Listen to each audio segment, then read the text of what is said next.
session 咧就到此為止啦。咁但係當然你哋 welcome to stay 啦，因為 we have to change our language into English now. So we have our second session in English for the same topic with different speakers. So thank you everyone. Let me do a share screen again. So let me do a microphone sound check with Scottie, Evgenia, and also John. Are you all here? Yep. Yeah. Yep. Can I see you, John? And Scottie, are you here, Scottie? Can you hear me? I'm here. Yeah, great. So yeah, we just have a fabulous sharing session in Cantonese, and I'm eager to speak to all of you in English for the same topic. Welcome everybody to MaGESpire present digital asset and an NFT, the $1 million opportunity. I am Bowie, your organizer, your host today. A quick introduction of myself. Based in Hong Kong. I wear a few hats. One of the hats I do is angel investment into technology companies. I also am a partner of the venture capital fund called True Global Ventures, mainly focused on blockchain companies. And on the other hand, I run MaGESpire, which is a venture development and education group. I do a lot of educational talks and conferences in blockchain, technology, emerging technology, and investment related topics.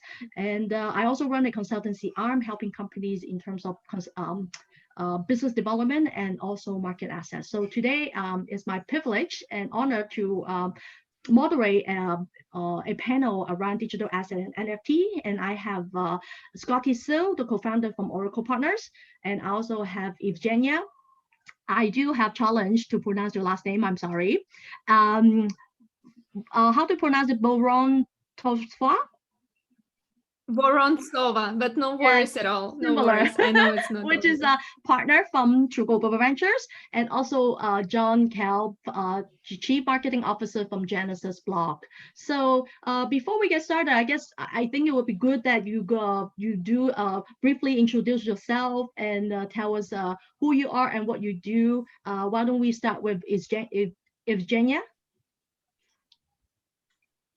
Yes, of course. So my name is Evgenia. I'm currently based in Paris. So my background, I have approximately 14 years of background within the financial services, mainly investment banking and insurance, when I've been driving different type of the transformation to increase the top line and improve the bottom line.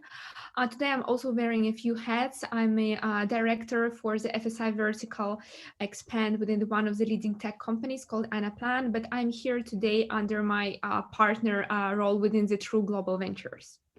Thank you very much. Thank you for joining us. And Scottie? Sure. Hi, everyone. My name is Scottie. I'm the co-founder of Orichal Partners. We've been established since 2017. I'm also the co-founder of a new NFT social media platform. Prior to that, I was working at investment banks, hedge funds, 2 different investment banks and 3 different hedge funds for over 10 years. So it's a pleasure to be with you. We've been spending a lot of time talking to industry leaders in how we can actually use NFT to bring in an adoption wave, onto the blockchain. So very happy to be here. Thank you for having us. Thank you, Scottie. And John? Hi, I'm John. I'm the CMO of Genesis Block and Genesis Block Ventures. My background is more on the marketing side, but my first interaction with Bitcoin was back in 2011 in the context of cryptography on 4chan and stuff like that, and I've been an enthusiast ever since. Yeah, thank you, John, and thank you for everyone for joining. So we've been listening to a lot of news lately. I think that one of the most the shocking news is about the people's art who was sold at 69.1 million USD for a artwork. So we've been hearing about NFT, non-fungible tokens, for a long time. I think this specific term exists more than 2 years, but then until recently, it kind of blew up. So I'm actually eager to hear from all the speakers. What is NFT? In your own definition, and why all of a sudden it became such a hot topic? Scottie? Sure. I guess the simple way to understand what NFT is the fungibility, right? I think everyone in this call already probably understand a Bitcoin versus a Bitcoin, if you return a Bitcoin to me, is fungible, it's the same. But the difference between NFT and a fungible crypto asset is the non-fungibility. A non-fungible asset are unique asset and can be easily substitute and swap for something similar. You utilize a blockchain for a couple of things, using blockchain technology and smart contract technologies to house ownership that attached to whatever it is, the underlying, right? And also authenticates the originality of the creative content. Of course, there's going to be more features come along, which we will probably speak about through smart contracts, how NFT can do more than just representing one asset, but we'll get there. Sure. How about you, John? What do you think? What is NFT? So an NFT is basically like what Scottie said, it's non-fungible, but I think the best way of describing it is it's a physical representation of on-chain data, right? So whether it's an image, whether it's a video game item, it's a physical representation of on-chain data. Okay, and Evgenia? Yes, I think just to complete, probably when we're talking about the NFT, we shouldn't mix them with the cryptocurrency. NFT, it's a real digital asset that you are holding and you're having ownership of this. Then you can potentially trade it and you can potentially also use it as an asset for other type of operations, and we can develop on it afterwards. Yeah, I agree. So to me, I think NFT is the main key is the digital ownership of that specific token that you have, and basically people can have lots of copies of a video. For example, the LeBron James, the NFT Top Shop, he has a 10-second or 15-second slam dunk. They change that 10-15 second of a moment into NFT.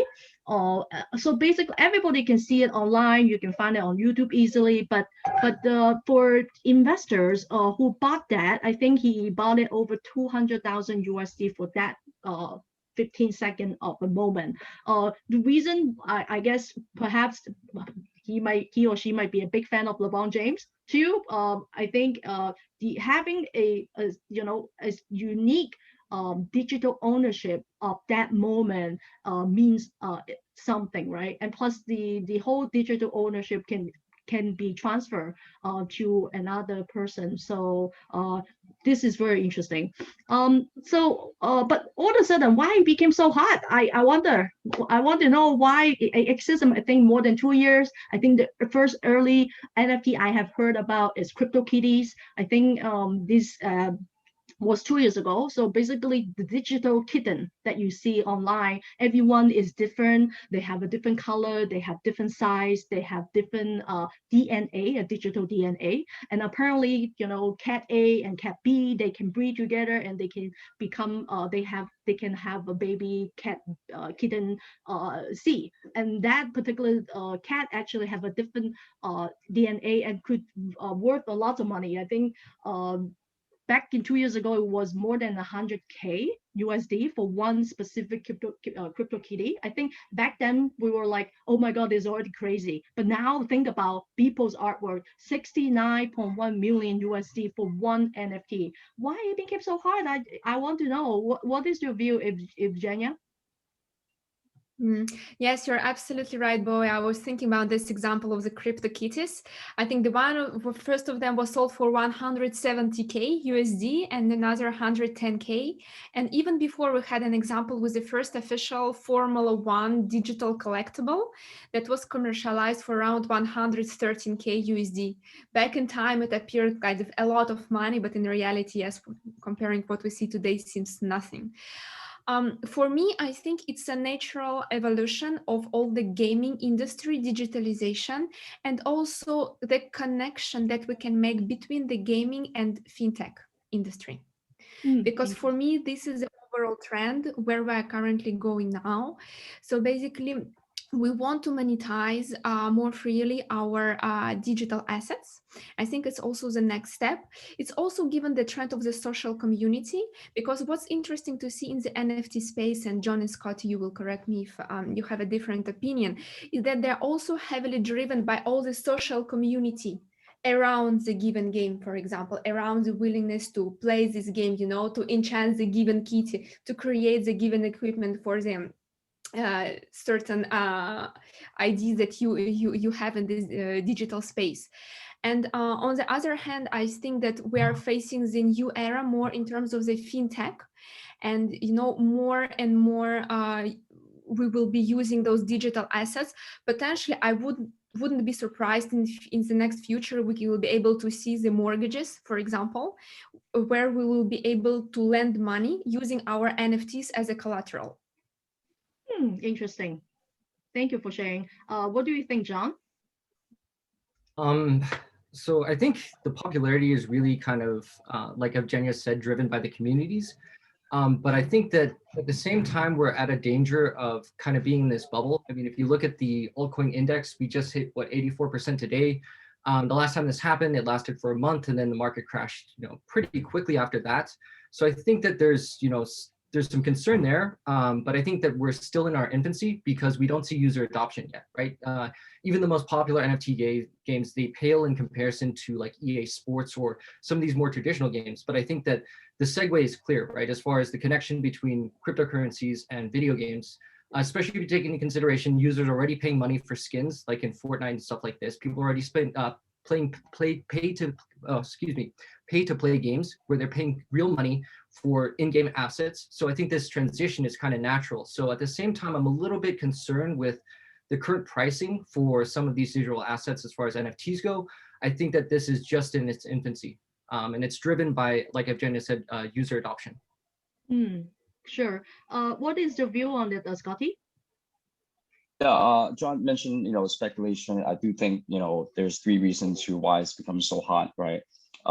First of all, obviously this is a better way of owning any digital asset, in my opinion, right? We're using a blockchain that authenticates, who the creator is. We're using the blockchain and smart contract to be able to trade the ownership of such asset, right? And then, of course, the risk comes along is those speculations. However, I do see that, successful stories, right? Like you mentioned, Patrick Mahomes and like Beeples and other people that actually have done successful NFT sales.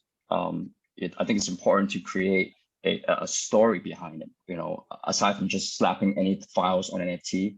I've seen a common theme of, offline industry players or the artists or whoever it is to build a story around it and make it special, if you will, right? And this is a better way to obviously owning the asset, but it's also a better way to authenticating an asset. Someone actually used an example, which I will share. The same way NFT is doing for the art market or any digital content markets, is what we saw how Uber increases people on the spending on transportation, right? By making it more available to them to get to places. NFTs is making art and online contents. It could be movie tickets in the future, it could be concert tickets or an album, or it's just art at the moment, right? More accessible. And that actually could increase the total size of the market. Now, will there be a crash? I do think it's getting a little hot right now, but we're still in the infancy stage, like John mentioned. Yeah, definitely it's getting really hard. I think one of the key factor was because of COVID. COVID obviously accelerated the digitalization for the whole world. It disrupted our life badly. Most of us, because of that, we have to work from home. So in other words, a lot of major population of the world are stuck at home. I think one of the key market that developed rapidly thanks to COVID is because is in the gaming space. So people actually play a lot more games on a daily basis in comparison to COVID, before COVID time. So like myself, I do actually play a lot more games, but I think because of that, at the same time, the recent institution investor entering into the cryptocurrency market, we see Elon Musk, invested 1.5 billion in crypto Bitcoin that was I think a month ago, if I remember correctly. So people are really having a really good feeling, or having a lot of good confidence in the cryptocurrency space, and that indirectly or directly affect the NFT market. So, but I'm curious, what are the use cases? Because I heard a lot. I've been studying a little bit, but I'm eager to hear from all the speakers. What are the use cases that you can share with us, Evgenia? Yeah, what I can share with you is that in terms of, let's say, our investment strategy and approach in the TGV, so we've chosen two companies that are currently subject to the NFTs in which we've currently invested. So the first one is Animoca Brands, and the second is a subsidiary of Animoca, is a Sandbox. Just for those who don't know, just a few words about those companies. So Animoca is the leader in the field of the digital entertainment. They're specialized in the blockchain, gaming, and AI technologies to develop and publish broad portfolio of products, including Rev token and Sand token. So Sand token is linked to the Sandbox. They went listed on Binance, I think this August this year. So they're having games such as Sandbox, Crazy Kings, Crazy Defense Horses, but also they are using the intellectual properties, for example, the Formula One property. So have quite a few subsidiaries across the world, and the Sandbox is a virtual world where players can build, own, and monetize their gaming, and not only their own characters, but also the land, for example. So the first, let's say, tokenization and the first NFTs that were commercialized by Sandbox, it was this basically land sales. So the gaming experience is held on the Ethereum blockchain. They're using the platform's utilities token that's called Sand. So it's available on Binance. You can see like real time the quotation if you want to buy someone. And I think that the 31st of March, so only in a few days, Sandbox will be launching their own marketplace where you will be able to buy either the characters, wearables, equipment, or digital art. That sounds great. I mean, I do have a lot of good information on the Sandbox, and also for Animoca brand. I know Sandbox is doing really well. We are super proud of them. We for True Global Ventures, we invested into the equity of the firm. It's an equity fund. However, it doesn't stop any project to give us the token as a bonus. So in this particular case, Sandbox gave us shares, at the same time gave us tokens as a bonus. So turns out the bonus, I think last August it was listed on Binance. It was 8 cents. It got listed, and now I think if I checked just today, I think it was about close to 80 cents. So the outcome and the return is amazing, and we are super proud of them. And that's just Sandbox. So how about you, John? What are the other use cases that you can share with us? So I think there's two ends of the spectrum, right? One end of the spectrum, you have kind of purely collectibles. One of the companies we invested in is Eternity, and these guys are really good at stamping up IP, right? Whether it's Muhammad Ali or athletes, they basically get this IP where basically the story's already there, and there's already community behind these guys, and there's a willing to pay for that. There's another case that's kind of in the middle, which is something like Super Farm. They're the ones who physically burned a Banksy piece and then turned that into an NFT that was sold on OpenSea. But also what they're trying to do, which I think is pretty cool, is they're trying to create a AAA game. So a game that's like really playable, that will attract a lot of players, and then kind of adapt the whole NFT kind of concept into in-game items that are exchangeable, mineable, and there's a lot of different functionality that they're implementing, which I'm really, really bullish on. And then there's kind of like the other end of the spectrum, which is almost pure utility, where a company that we invested in, basically, they're using NFTs as a means to distribute tokens. So a lot of the investments we do, there's vesting periods, and when the tokens are released, there can be complications and due diligence issues there. So what this NFT does is you can program it to basically say, hey, this is going to be linear. So the token's released on a linear scale, or it could be in stages, or there could be a cliff.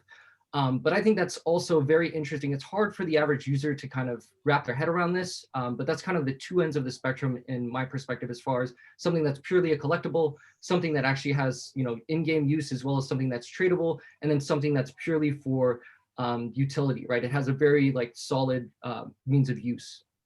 Yeah, I also think for gaming, right? Either collectible also has the a potential value to grow in terms of the investment that you put into the into the either the weapon, either it could be a character. So the I think the opportunity is unlimited.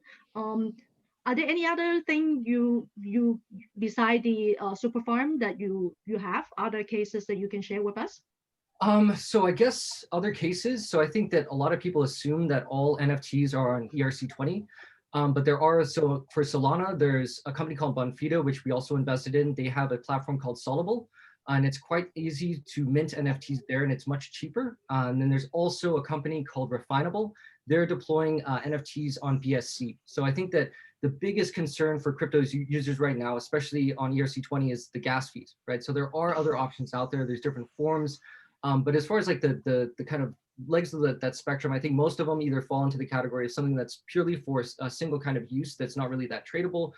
There's like stuff where you can actually do something with it that's a collectible, but also it has a use in the game or something like this. And then also the other end where it's just purely a collectible. I think most NFT companies right now that we've invested in fall into one of those three categories. Do you have the website you can share and put it in the chat here? I think people would love to get themselves educated. Thank you for sharing. Sure. And Scottie, I heard that you do have a marketplace coming up. So I guess besides use cases, I mean, one, do you have any use cases to share with us? And two, what is the marketplace? Can you give us more information, please?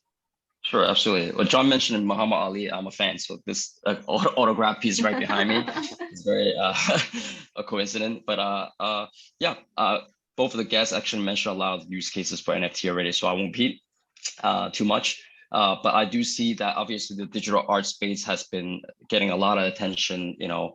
But you know, within different sectors with NFTs, you know, you have the metaverse and the virtual asset gaming items. I think that sector will continue to grow. As John mentioned as well, where we are, you know, our platform called 101, like one of a kind, one of one, you know, it's a social media platform for NFTs. You know, we do see a lot of demands for NFTs. We do see there's a need to increase the utility for NFTs, right? And so currently the market is on issuance and also maybe the marketplace. We as Oracle, we do see there's a gap in between where there's a need for engagement or a community where all these NFT could be actually engaged with or interact with one another.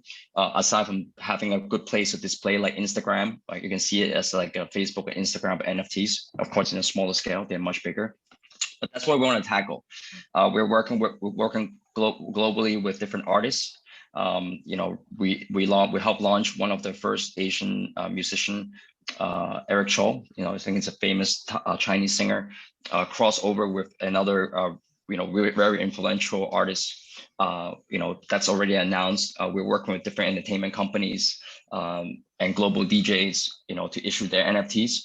But what we're trying to push for is not just it's not just something simple like a picture and then slap it on an NFT. We wanted to provide more utility. And how can we do that is through this social media platform where it's user-friendly for all users and also for the issuer, which is the artist, and the community to engage, right? So we're using 101 to kind of, you know, shape the future of social media, if you will. You know, traditionally we are using the following system. If I follow you, I can access your content right on your channel.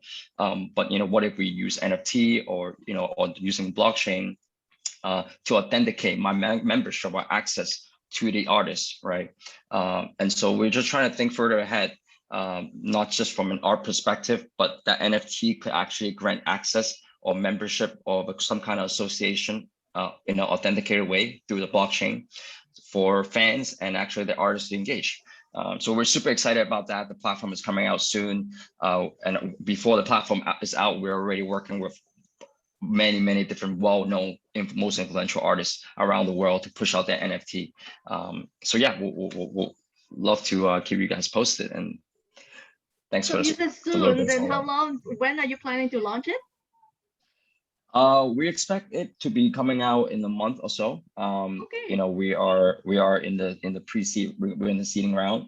You know, a lot of a lot of different interests, but we're focusing on building a strategic partnership right now.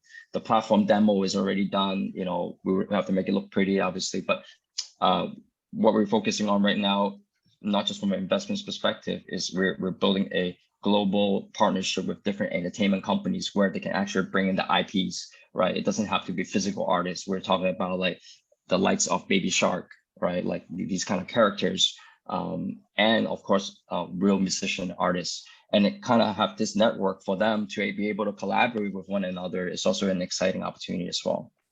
Yeah, thank you for sharing. I think speaking about the music industry, I think the music industry for me, I don't have any specific use case per se, but then I think music is definitely worth more than its current price in the modern world, and corporations are really strangling artists. So it just to give some figures, right? Last year, just in 2020, the global recorded music revenue was over 23.1 billion USD. And but do you know what are the average of the percentage that the musicians actually can are able to receive? On average, they are actually getting 12%. So think about it. 88% actually are eaten up by the middleman, like the agency, like the streaming company, all the corporate, right? Like Spotify, for example. So the more money that Spotify make, actually, they are making for them, not for the artists. So I think blockchain technology by using NFT really gives the opportunity for the artists for the well-deserved reward that they deserve to get for the true artwork they create, and they can digitally sign off that piece of artwork and sell it directly to the fan who really appreciate the artwork, and for that artists can directly reward from creating the NFT. At the same time, if the fan choose to resell it, the artists actually are able to earn what we call the loyalty fee. I think we are just in the beginning of the stage. But I was told, creating an NFT actually is not an easy task, and there are actually lots of hidden fees. And I was told just create one NFT, because there's so much hidden fees, you wouldn't be able to find out until the end. It costs about like $100 or even 200 USD to create one NFT. Is that true? How do you really create it, and how can we decrease the gas fee? Do you have any views on it, John? Yeah, so going back to your point earlier about music, so an interesting use case that I haven't really seen yet is in the context of concert tickets, right? So if I was going to put on a concert, each seat has a different number, right? So you could sell an NFT as a concert ticket. So that's something I think is interesting that I haven't really seen yet. Well, we probably won't see until COVID's over. But going back to your point on gas fees, I think we're all, it really depends on what the gas fees are on Ethereum right now, right? So minting an NFT could vary from $50 to $150 depending on the day, depending on network congestion, all these kind of variables. But I think the workaround for that is, again, going back to Superform, what they're doing is they're making it cross-chain, right? So they have ERC20 NFTs as well as BSC NFTs, which you'll be able to kind of swap across chains. And I think just by nature, BSC is a cheaper chain to operate on in general. So I think by comparison, it should be several dollars versus several $100s on Ethereum. And again, for Solana, something like Solable is really quite easy to mint NFTs at a very affordable price. So I think, and I mean, it really comes down to also the development of Ethereum 2.0. But short term, yeah, I think the easiest way for a user to get involved is as far as minting your own NFT. Unless you're a whale, probably the best thing to do is to get on BSC or Solana and mint your NFT. That's interesting. What is your view on it, Evgenia? I think I don't have any specific, as an investor, I don't have any specific tips for you to share, but that's absolutely clear that today we're fully dependent on the gas fee. And then I think also, when we're talking about the NFT in a more broader sense, I think the issuer of the NFT has a key importance, and given all the social traction and a move that also has a direct impact on your traction of your NFT and further price. So if I myself as an individual user, I would ask myself twice if I want to create my own NFT, but I don't have any community behind, why would I do this? That's very true. So you as investor from either from a venture capital point of view, what are the opportunities for investors, right? So there are tons of different choices as John provided on the chat. There's so many different marketplace. There are different I guess player that you actually can create your own NFT. How can we really, as investor ride the NFT wave? What is your view on it, Evgenia? I think it's a very good question. So I'm sharing with you now like the personal perspective and not giving an official investment advice. But I think that each and every person, either individual or part of the fund, but here we're talking about the individual more, need to understand, first of all, it's a high risk asset. There is a lot of uncertainty behind. So these marketplaces are moving extremely fast. So it's very difficult, and you really need to be up to the topic to follow up on what's going on. And I think the first advice I would give myself, and that's why I'm sharing it with you, is to try to educate yourself as much as you can about the space, about the type of the asset, because we will be facing some volatile times in the NFT space. You also need to be sure which part of your, let's say, investment you are ready to allocate to this high risk asset. So and then this is it. And I think, as I mentioned before, the issuer is extremely important. The type of use case is extremely important. So for example, myself personally, I would be looking for some type of assets, probably as a digital art or as a land purchase, instead of purchasing the certain characters or equipment or variables, because I'm not a very active gamer. So even if I want to step in this place, I would choose more kind of passive assets, I would say, and I would make like a triple, not double, but triple diligence, on who is the issuer, the marketplace that are available. So that would be my general opinion. Yeah, I agree. I think by doing the due diligence, right? I think it's one of the key is if there is a strong community to support the NFT, I guess, type that you choose. For example, gaming, then you got to find out if that game marketplace has a strong community to support it, because you got to have, if I have some collectible I want to sell, I want to make sure that's there are a bunch of enough people are willing to buy from me, because you got to have enough people, and that means you have enough liquidity. Totally agree. So Scottie, I know you and Anthony won a fund from Oracle Partners. You have a crypto fund, and now you have this NFT marketplace. I'm sure you have a lot to share with us, but what are the opportunities for investors, and how can we really ride on this wave?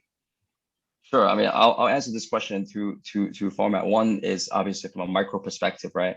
Obviously we have to look into which, if you're looking from a trading perspective, which one has the most network, right? If you're investing in NFT, if it's on a network that has less people, less validator, but fee is cheaper, versus ETH, which is a higher gas fee. You may want to kind of decide how to balance between those two factors, right? From a macro perspective, I think the investment lies hugely in NFT. I do believe personally, and our team believe, that NFT actually is going to have a potential to lead the next wave of adoption on blockchain, right?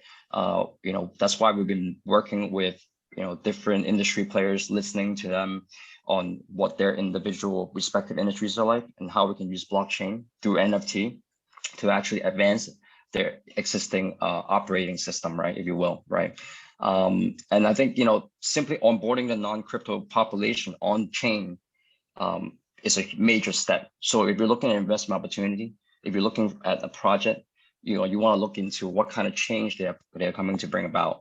And at 101, our platform, that there's no better way for us, at least we see that, is working with different influencers of their respective industries, right? Artists, entertainment companies, or reputable organizations for them to bring that crowd over using NFT and adopt it. And that's just as simple as it is. That's our mission. And we see there's a gap of where we need a user-friendly environment where people can actually use blockchain. No one not everyone will be comfortable managing the wallet in a certain way, remembering the passphrase. They may not know how to, send or receive crypto or even engage through a blockchain or even read the blockchain explorer, right? Right now, the blockchain explorer are all transaction data where I'm sending tokens to Binance or an exchange or someone sending money to me. But these data could be non-trading, right? Imagine us having behavioral and social, normal data on the blockchain, the same way we are having now, and being able to actually organize it and be viewable. That is hugely important for the next theme and the next wave of where we're going to go to with the blockchain. So I see it from that perspective. There's a short-term element to it, and there's a long-term element to it. Yeah. Great. Yeah. Thank you for sharing. John, I know Genesis Block also has a venture arm. So, and congratulations, just I know Genesis Block just got a new branch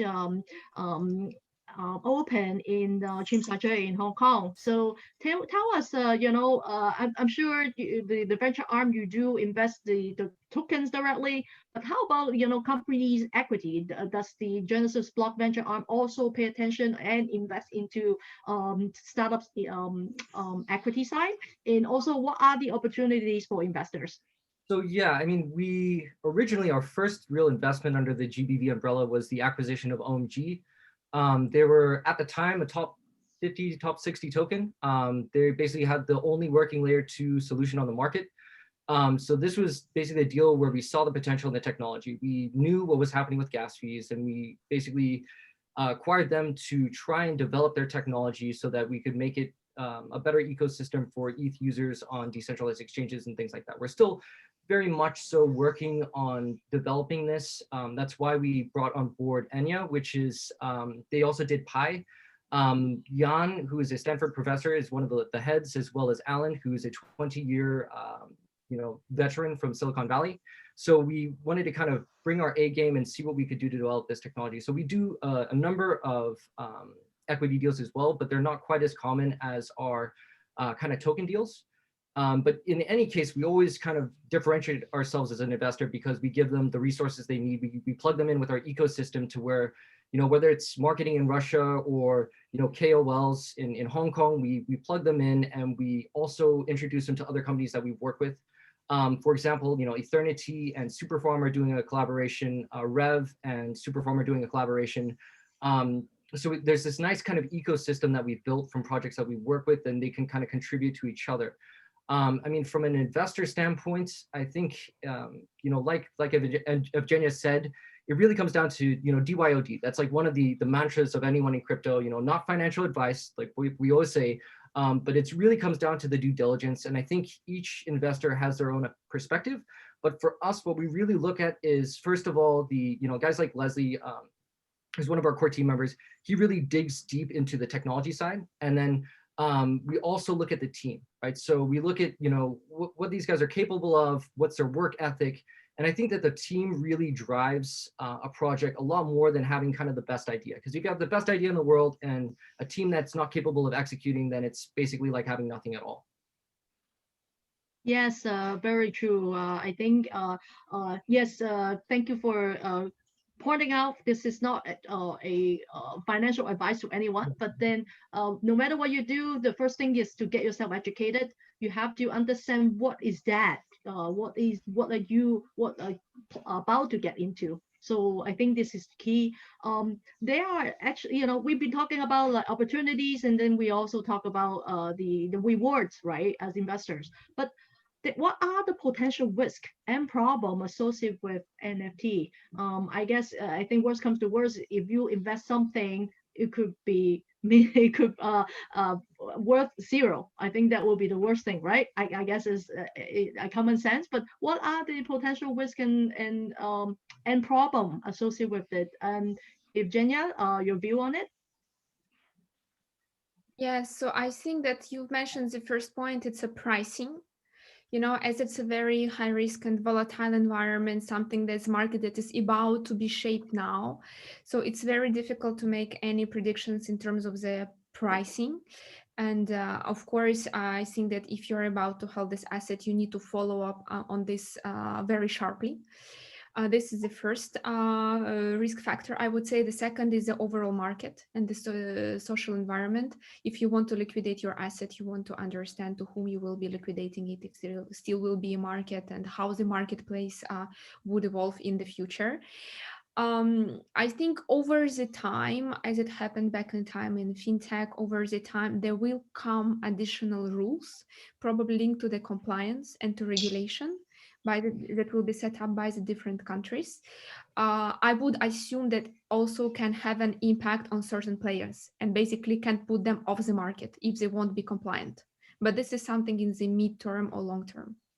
Yeah, I agree. Speaking about compliance, if you ask me, I think NFT is definitely a big potential risk in terms of AML, the anti-money laundering, because if I have these virtual cat, for example, that I say is worth 1 million USD, and I sell it at this price, and this is so easy to launder the money, honestly, because the pricing, we see the record breaking moment from people still 69 million, but think about all these potential money laundering cases that I think already are happening, and yet you're right. I think the regulator globally around the world are looking into it and see how they can really prevent this from happening.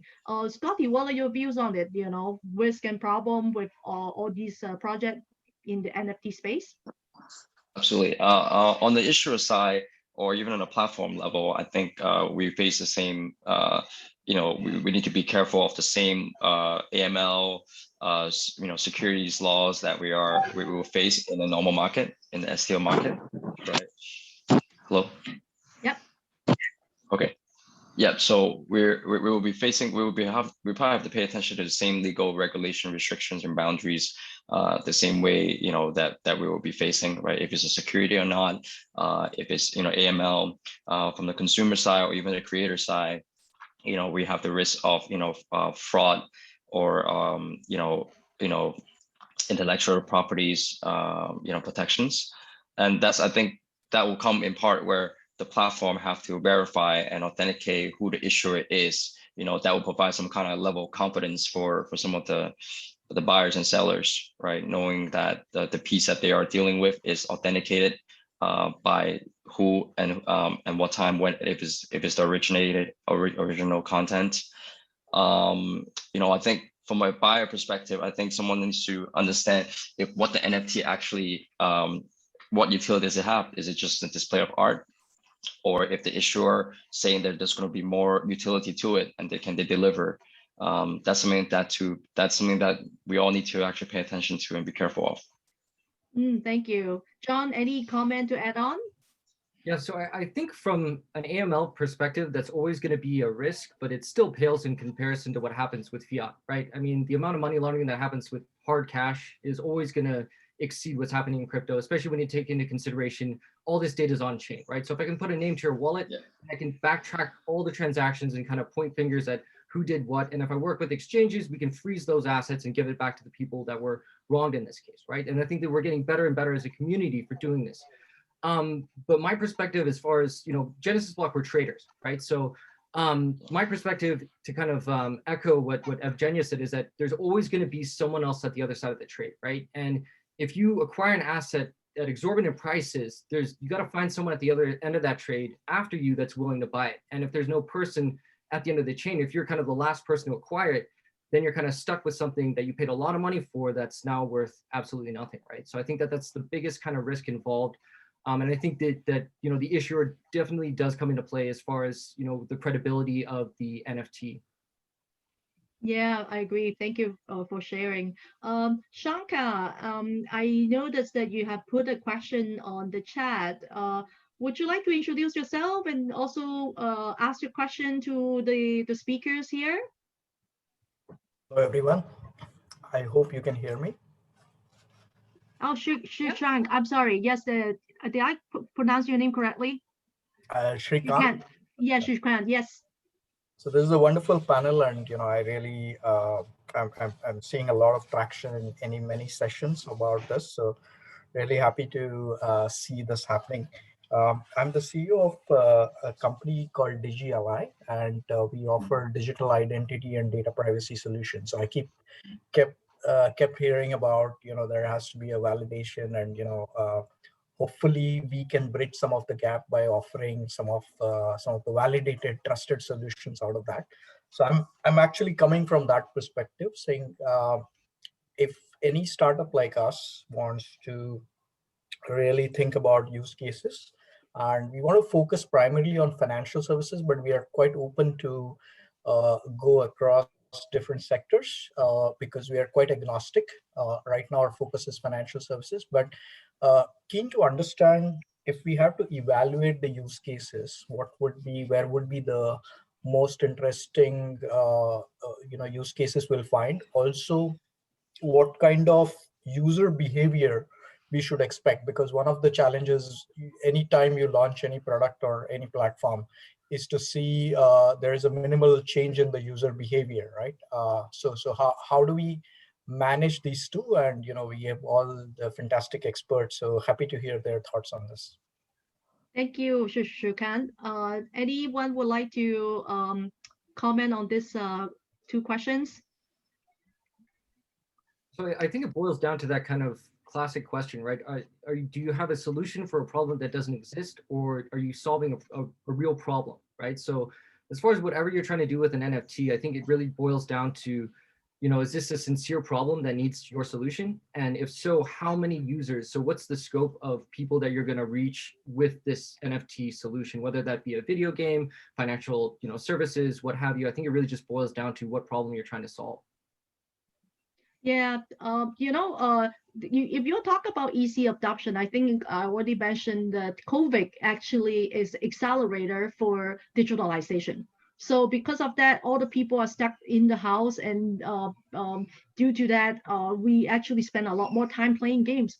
These actually happen, I guess, naturally without, I guess, it's not like artificial change from the users. Because we're forced to stay home, that's why we play more games.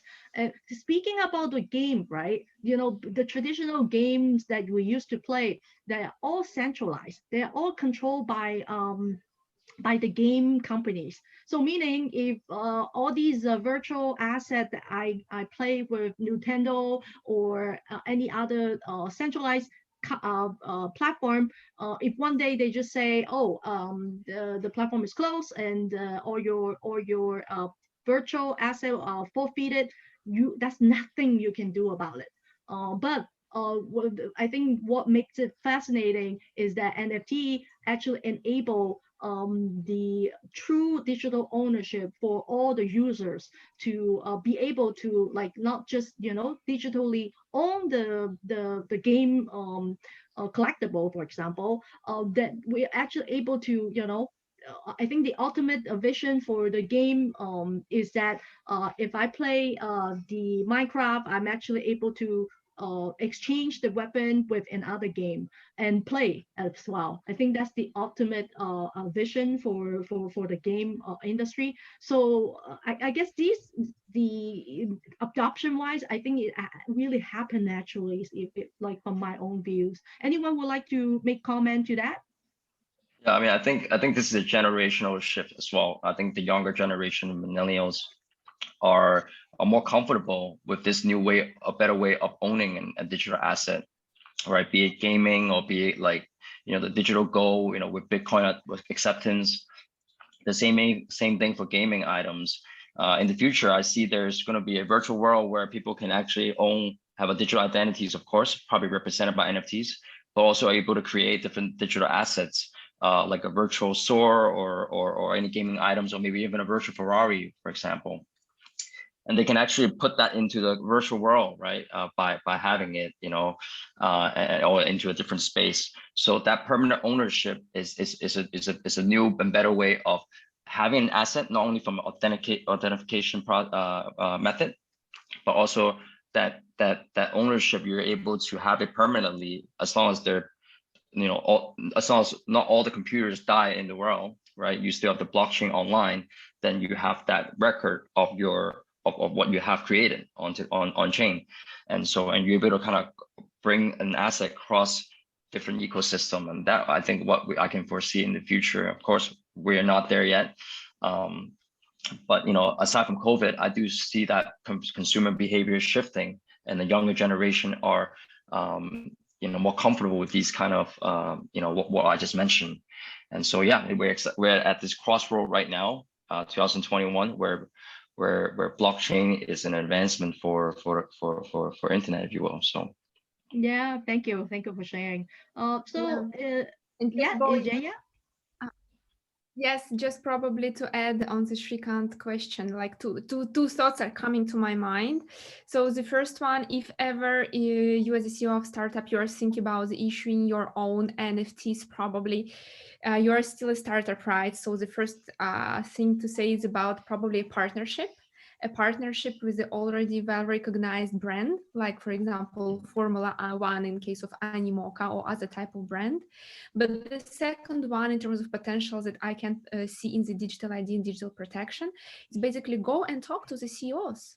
Go and talk to CEO of the Sandbox, Animoca, ask them the question, do you need any additional services? What has happened already? Have you heard from any feedback from the users who own those NFTs? Do they feel that there is a need in additional services from the digital ID protection? That might be the best way to address your questions and reflections. Thank you for sharing. Awesome. So, yeah, coming back, the future of the NFT consumption and the application in various different industry. What are your views? Moving forward, I know the gaming, I know the music, but then are there any particular industry that you personally think NFT definitely has a place and will have a really good future? If Evgenia, your view on it? Yeah, I'm thinking about two industries. So the first one would be sports, because there are a lot of people who are huge fan of sports and would like to own a certain moment of the game. But also due to the COVID, I strongly doubt that we will be able in the coming years to go back to the same size of gatherings that we could have. And specifically, I'm thinking the short term around the Olympic Games. So I think there will be a lot of NFT traction and opportunity around this events.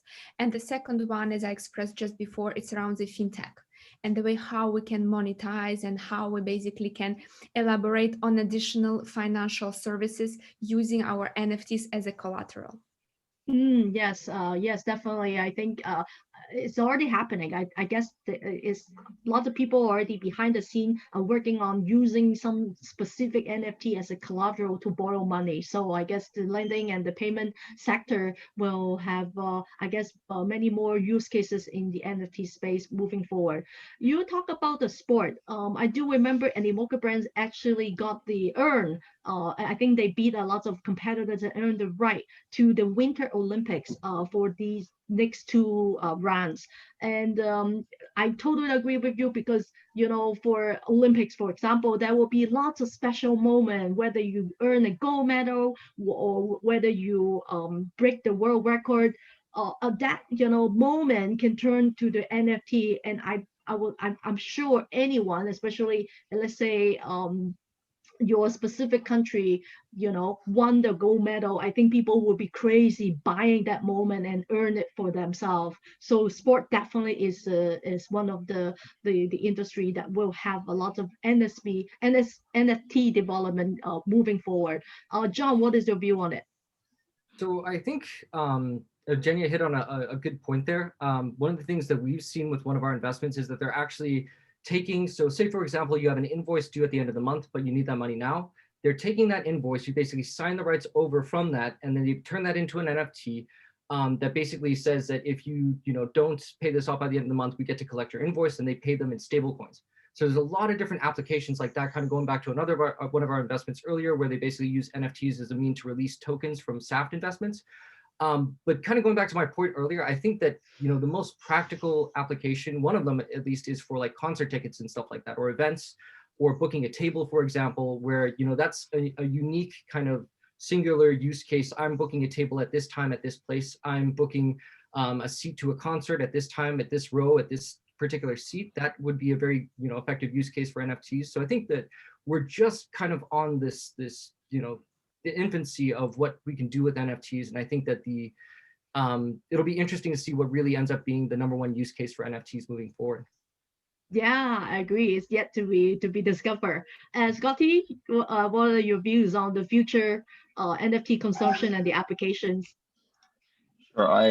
I do see the one of the major application, obviously, is as simple as it is a human connection. So I do see NFT acting as almost like a social profile, or even a LinkedIn profile for just human connection, where we're able to kind of exchange that social token, if you will, and then establish a connection onto the blockchain. So if you're my friend, or we have met, you know, we exchange business card where that NFT could be updated, right? Something as simple as that, but you just need a really user-friendly kind of a platform or way to actually, to execute it.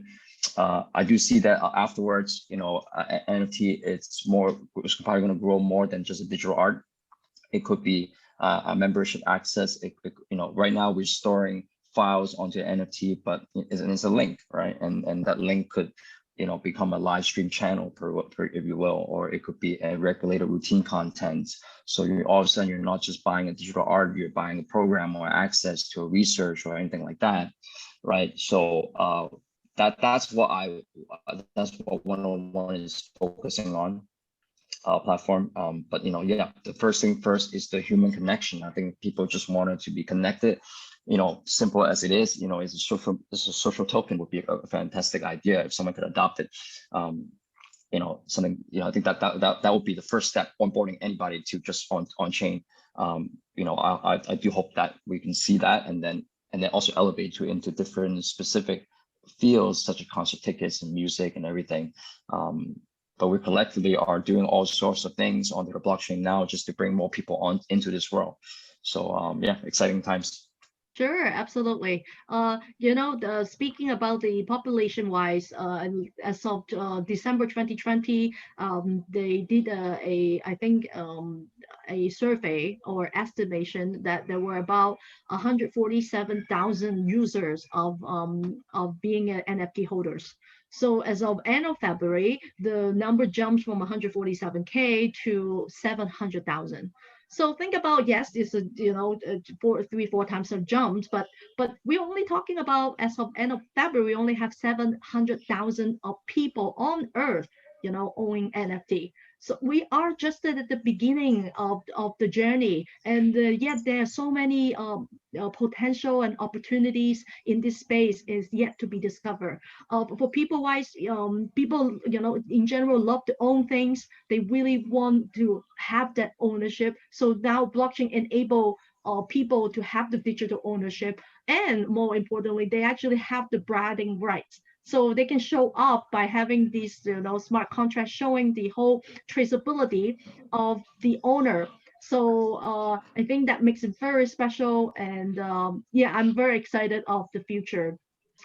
Before we, I guess we kind of wrap up, I think I'd like to thank everyone once again for joining. And I'd like to ask each speaker to give us a little bit a final thought or comment to wrap up the session. So Evgenia, what are your views or any final thoughts? First of all, thank you very much, Bowie, for inviting us and for animating this session. Oui, merci beaucoup. As a final thought, I would strongly encourage you to continue educating yourself and continue running those conferences and gathering the active players in the space, because this is a very dynamic space, and it's very, very valuable to have perspective from people like who are taking part and shaping the future of the NFT market, because you can't get those kind of reflections in such a short period of time only through Googling, you know, reading different articles. So I would strongly encourage you to continue doing what you are doing now, and also for our audience to please educate yourself, get more familiar with the space, reach out if you have more questions, and hopefully you will be also launching in one way or another in this new area. Thank you for sharing. And Scottie?